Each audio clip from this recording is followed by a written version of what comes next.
आराम से सूत जा।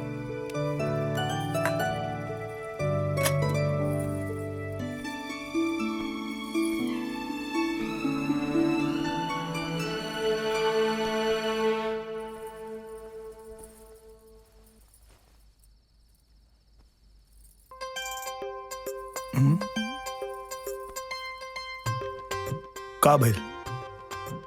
ओ भाभी कहले रही है कि अपना पति के पकड़ के सुतिया। हाँ ठीक बा।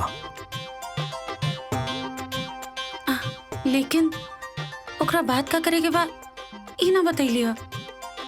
सुना ना, तोहरा के पता बा का? अब हमके कैसे पता रही? हमके पता नहीं के कुछ। सुता। ठीक बा, तो कल हम भाभी के फोन करके फोन पे पूछ ले। ठीक बा, पूछ लिया। अब इस चुपचाप सुता।